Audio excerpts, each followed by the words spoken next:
Founded in 1807, Glasgow's Hunterian Museum and Art Gallery is Scotland's oldest public museum and is one of the leading university museums in the world.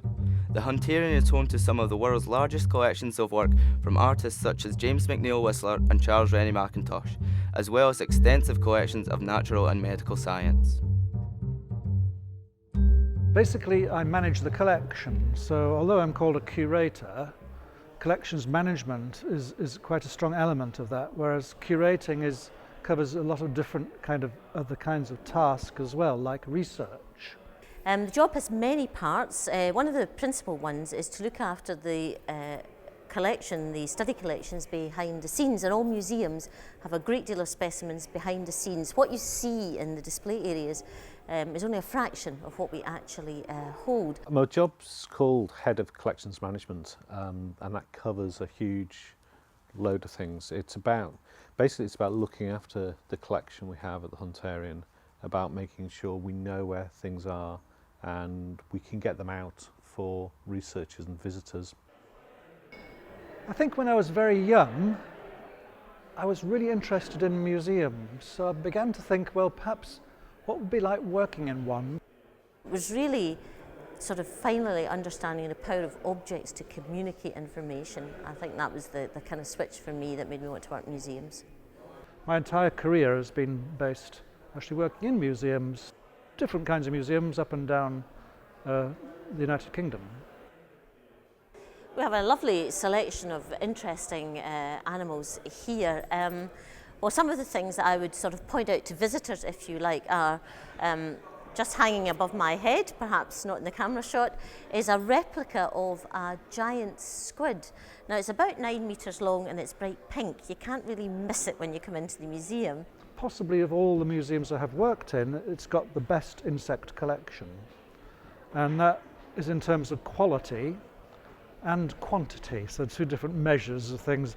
There's a lot of insects here, but you could have a lot of insects that perhaps not all that interesting, but these ones are particularly interesting, and there are two elements to the collection that are very strong, and one is the very long history of acquisition starting in the 18th century, and the other is the quality of material that's accrued since then due to research by other people and input from donations and various sorts of acquisitions.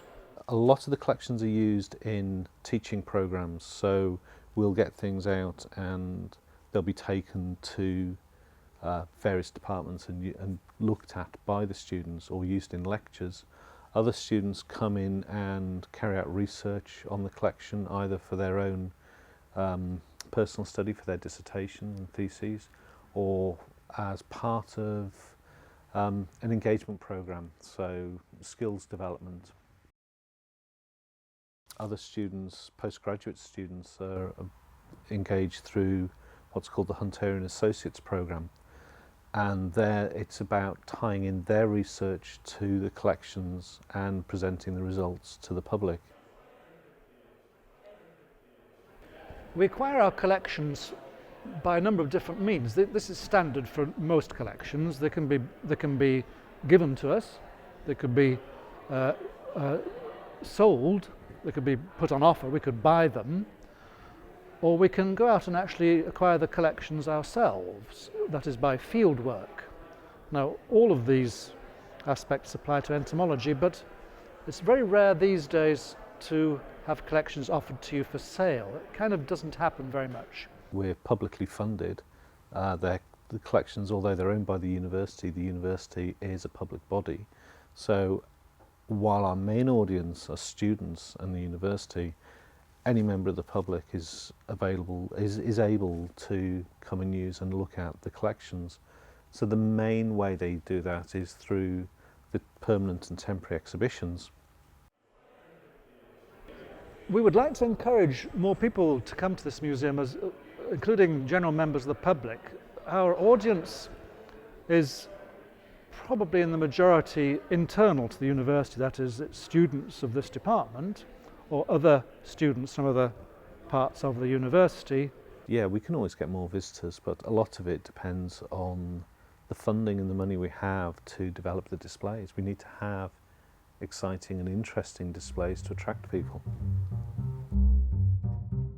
At over 200 years old, the Hunterian is home to one of the finest university collections in the world and is one of Scotland's most important cultural assets, providing extensive educational resources for both students and the general public.